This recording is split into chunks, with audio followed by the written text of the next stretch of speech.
तो hello friends, चलिए अपने बोर्ड एग्जाम में आने वाले मार्क्स को थोड़ा सा और इंक्रीज करते हैं। मतलब कि लेखक और पाठ के नाम को याद करके अपने नंबर में थोड़ा सा इंक्रीजिंग करते हैं, जिससे कि जो हमारा मार्क्स होगा वह थोड़ा सा और ज्यादा अच्छा लगेगा। ठीक है, चलिए स्टार्ट करते हैं नंबर 1 से। तो सबसे पहले ये देख लीजिए, ये पद खंड का है, गद खंड का बाकी है। जो गद खंड है उसको मैंने कुछ इसलिए बाकी रखा है, यदि आप इस वीडियो के कमेंट में 50 कमेंट करते हैं कि हाँ भैया मुझे वो जो पद खंड का है वो तो आपने बता दिया, लेकिन गद खंड वाला भी मुझे चाहिए, तो मैं आप सबके सामने ला करके रख दूंगा। ठीक है, तो आप अभी इस वीडियो में कमेंट करिए कि हाँ भैया मुझे भी चाहिए गद खंड का। ठीक है, तो सबसे पहले हम पद खंड का देख लेते हैं कि पाठ और लेखक का नाम याद कैसे करें, वो भी ट्रिक से। जैसा कि आप लोग थंबनेल में देखे होंगे कि हम 5 मिनट में लेखक के नाम को याद करेंगे, तो ये भी सही है कि 5 मिनट में ही हम लोग याद करेंगे। 1 मिनट हो गया इंट्रोडक्शन का, अब स्टार्ट होता है हमारा टाइम। ठीक है, चलिए नंबर 1 से स्टार्ट करते हैं। तो नंबर 1 में है कि श्रम विभाजन और जाति प्रथा के लेखक कौन है? भीमराव अंबेडकर। तो सबसे पहले देखिए, ये जो भीमराव अंबेडकर हैं उन्होंने ही जाति के प्रति सबसे पहला कदम उठाया था। ठीक है, जाति के प्रति सबसे पहला कदम कौन उठाया था? तो भीमराव अंबेडकर। या फिर बोले तो मतलब कि संविधान को लिखने में सबसे ज्यादा श्रम किसने किया था? तो भीमराव अंबेडकर ने। मतलब कि श्रम सबसे ज्यादा किसने किया था? तो भीमराव अंबेडकर। मतलब श्रम विभाजन और जाति प्रथा के लेखक भीमराव अंबेडकर। बात करते हैं सेकंड पे। तो सेकंड हो जाता है कि विष के दांत, इसके लेखक हो जाएंगे नलिन बिलोचन शर्मा। तो जो विष है वह किस में पाया जाता है? इंसानों में तो होता नहीं है, होता है नागिन में। तो ये जो नलिन है, ये जो हमारा नलिन है, इसको यदि हम लोग नागिन पढ़े तो हमारा जो ट्रिक है वह बिल्कुल परफेक्ट बैठेगा। तो यहाँ देख लीजिए, विष किस में पाया जाता है? तो नागिन में। ये जो नलिन है उसको हम लोग नागिन पढ़ रहे हैं। तो विष के दांत के लेखक हो जाएंगे नलिन बिलोचन शर्मा। विष किस में पाया जाता है? नागिन में। थर्ड पे बात करते हैं। तो थर्ड है कि भारत से हम क्या सीखे, जिसके लेखक हैं मैक्स मूलर। तो इसका ट्रिक ये होगा, यहाँ पे मैक्स मूलर में सबसे स्टार्टिंग में आता है मैक्स। मैक्स मतलब होता है बहुत सारे। जो भारत है उसके बहुत सारे लोग, भारत में बहुत सारे लोग अपना टाइम बर्बाद केवल भाषण देने में कर देते हैं। ठीक है, ये हमारा एक भाषण है। ठीक है, तो क्या है कि भारत के बहुत सारे लोग, मैक्सिमम लोग अपना टाइम बर्बाद केवल भाषण देने में कर देते हैं। भारत से हम क्या सीखे लेखक हो जाएंगे मैक्स मूलर। और यह एक क्या है? तो भाषण है। ट्रिक एक बार फिर से बता रहा हूँ कि भारत के बहुत सारे लोग, भारत के मैक्सिमम लोग अपना टाइम बर्बाद केवल और केवल भाषण देने में बिता देते हैं। ठीक है, उसके बाद देखिए चौथा बोला है कि नाखून क्यों बढ़ते हैं, इसके लेखक हो जाएंगे हजारी प्रसाद द्विवेदी। तो ये जो हजारी प्रसाद है, इसमें से हजारी को हम लोग ट्रिक लेंगे। तो हजारी, आप लोग भी अपना जो नाखून है, अपना नाखून को हजारों बार काट चुके होंगे, फिर भी आपका नाखून बढ़ रहा है, लगातार बढ़ रहा है। ये आपको भी नहीं पता कि हमारा नाखून क्यों बढ़ रहा है, फिर भी आप हजारों बार से ज्यादा काट लिए होंगे, फिर भी वह बढ़ रहा है। तो नाखून क्यों बढ़ता है? 1000 बार से ज्यादा काट लिए, तो हजारी प्रसाद द्विवेदी। ठीक है, अब बात करते हैं नागरी लिपि पे। तो ये जो नागरी लिपि है, इसका लेखक हो जाएंगे गुणाकर मूल्य। ये जो गुणाकर मूल्य है, उसमें से गुणा को हम ले लेते हैं अलग। तो जो नगर में रहने वाले लोग होते हैं, गाँव की बात नहीं हो रहा, नगर का बात हो रहा है। तो जो नगर में रहने वाले हमारे लोग होते हैं वो बहुत ज्यादा गुणी होते हैं।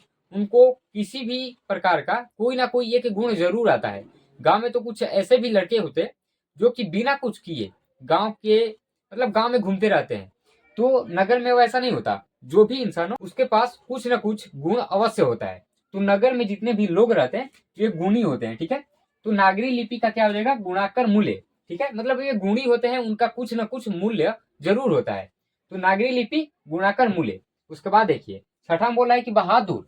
ये जो बहादुर है वह एक कहानी है, इसके लेखक हैं अमरकांत। तो अमरकांत में जो अमर है, इसको हम लोग ट्रिक लेते हैं। तो कोई भी बहादुर सिपाही, यदि उसका सही यदि वह शहीद होता है तो वह बहादुर, मतलब कि वह बहादुर जो है वह अमर हो जाता है। तो जो भी बहादुर है वह अमर होता है। और जो शहीद हो जाता है, शहीदों के मतलब जो अमर हो जाता है, उसको हम लोग कहानी के माध्यम से जानते हैं। कोई भी बुजुर्ग यदि देखेंगे तो कहानी के माध्यम से बताएंगे कि ये जो कमांडो था या फिर ये जो आर्मी है, वह मतलब इतना बहादुरी से लड़ा कि वह लड़ते लड़ते शहीद हो गया, मतलब कि अमर हो गया। हम इसे किस माध्यम से जानते हैं? तो इसको हम लोग कहानी के माध्यम से जानते हैं। कहीं ना कहीं हम लोगों को कहानी के जरिए सुनने को मिलता है कि किसने हमारे देश के लिए क्या किया था। ठीक है, उसके बाद देखिए बोल रहा है अगला में कि परंपरा का मूल्यांकन, इसके लेखक हैं रामविलास शर्मा। ये जो रामविलास शर्मा है, तो ये स्टार्टिंग का देखिए, ये जो राम है, ये जो परंपरा है वह राम के जन्म से पूर्व से ही चला आ रहा है। बट परंपरा का सही उद्देश्य, परंपरा कैसे निभाया जाता है, इसको इसे हमको किसने सिखाया? तो प्रभु श्री राम ने। उन्होंने बताया कि माँ की आज्ञा को कैसे पालन करना चाहिए।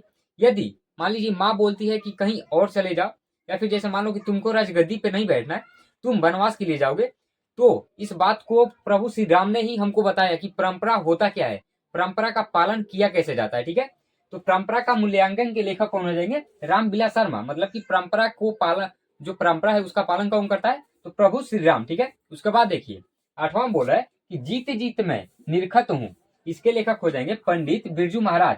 जो एक बार जीतता है, इसका ट्रिक होगा कि जो एक बार जीतता है वो तो राजा हुआ। मान लीजिए कहीं पे युद्ध हुआ तो वह एक बार जीत गया तो वह राजा हो गया, बट जो राजा बार बार जीत रहा है वही महाराज है। ठीक है, तो एक बार यदि जीतता होता तो राजा होता, बट यहाँ पे 2 बार बोला है कि जीत जीत, मतलब कि बार बार जीत रहा है, तो बार बार कौन जीतता है? तो महाराज। ठीक है, तो जीत जीत मैं निरखत हूँ के लेखक पंडित बिरजू महाराज। ठीक है, उसके बाद देखिए 9 नंबर में बोला है कि अभिनय हो।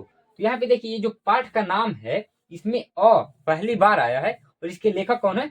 तो अशोक वाजपेयी। मतलब कि इसको याद करने में कोई झंझट ही नहीं है।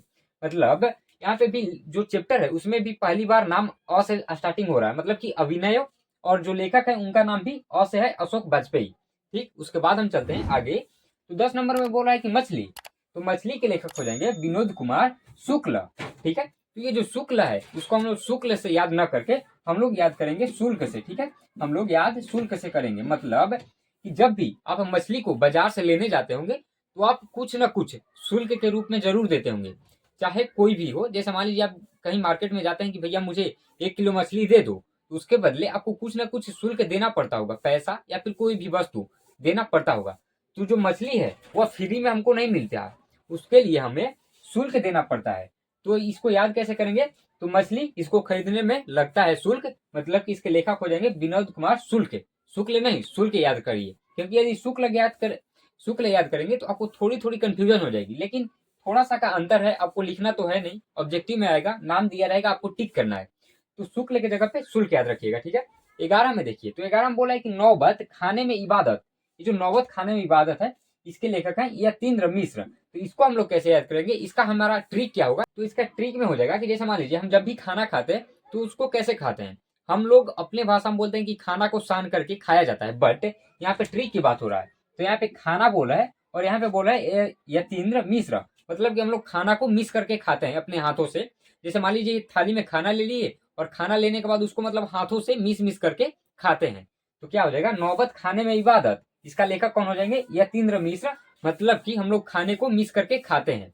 उसके बाद 12 में बोला है कि शिक्षा और संस्कृति। शिक्षा और संस्कृति, तो इसके लेखक हो जाएंगे हमारे महात्मा गांधी। शिक्षा और संस्कृति के लेखक कौन हो जाएंगे? महात्मा गांधी। तो ये जो शिक्षा और संस्कृति है इसके लेखक कौन है? महात्मा गांधी।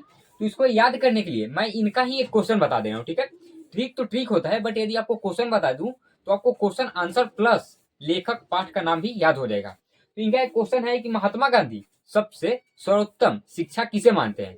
यहाँ पे सर्वोत्तम शिक्षा की बात हो रही है, और जो महात्मा गांधी है उनका भी बात होता है कि महात्मा गांधी सर्वोत्तम शिक्षा किसे मानते हैं। तो आपको एक क्वेश्चन भी याद हो गया, और आपको मतलब चैप्टर का नाम और लेखक का नाम भी याद हो गया। तो इसी के साथ आप सबको समझ में आ गया होगा। एक बार मैं फिर से बिना ट्रिक के बता देता हूँ। तो सबसे पहले श्रम विभाजन जाति प्रथा, भीमराव अम्बेडकर, जिन्होंने संविधान को बनाने में बहुत ज्यादा श्रम किया था। ठीक है, उसके बाद देखिए 20 के दांत, नलिन बिलोचन शर्मा या फिर नागिन बिलोचन शर्मा। तीसरा में भारत से हम क्या सीखे, यह एक भाषण है और मैक्स मुलर, मतलब कि भारत के मैक्सिमम लोग भाषण देने में अपना टाइम बर्बाद कर देते हैं। उसके बाद नाखून क्यों बढ़ता है, जिसे हम लोग हजारों बार काट चुके होते हैं, मतलब कि नाखून क्यों बढ़ता है? हजारी प्रसाद द्विवेदी। उसके बाद है नागरी लिपि, ये जो गुणाकर मूल्य है, मतलब कि नगर में रहने वाले लोगों के पास कोई ना कोई गुण होता है जिसका मूल्य जरूर होता है। ठीक है, उसके बाद देखिए जो बहादुर है उसका हो जाएगा अमरकांत। कोई भी बहादुर यदि शहीद होता है तो वह अमर हो जाता है, और उसकी गाथा हमें किस माध्यम से सुनने को मिलती है? तो कहानी के माध्यम से। ठीक है, उसके बाद देखिए परंपरा का मूल्यांकन, रामविलास शर्मा।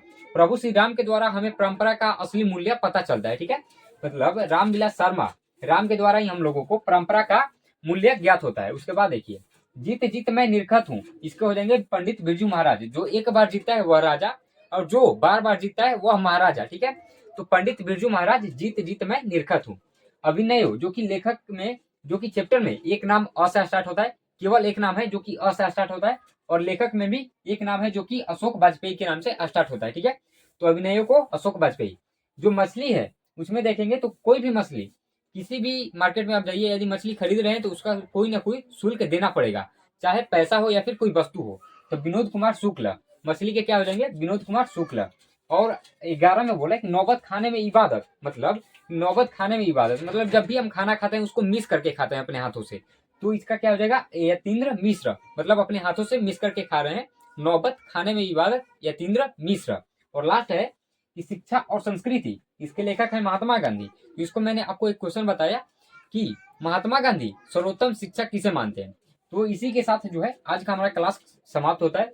और जैसा कि मैंने बताया कि यह एक पद खंड है, यदि आपको गद्य खंड का भी वीडियो चाहिए ट्रिक से, तो आप अभी इस वीडियो के कमेंट में बोलिए कि हाँ भैया मुझे जो गद्य खंड का वीडियो है वो भी अपलोड कर दीजिए, ताकि हम लोग अपने एग्जाम से पहले देख सकें। और हाँ, प्लीज 50 से कम नहीं होना चाहिए, आप सब मिल करके 50 कमेंट कर दीजिए। और हाँ, लाइक भी थोड़ा सा कर लीजिएगा। ठीक है, तो मिलते हैं अगले सेशन में, तब तक के लिए धन्यवाद। और अभी तक आप इस वीडियो को लाइक नहीं किए तो लाइक कर लीजिए, और साथ ही चैनल को भी सब्सक्राइब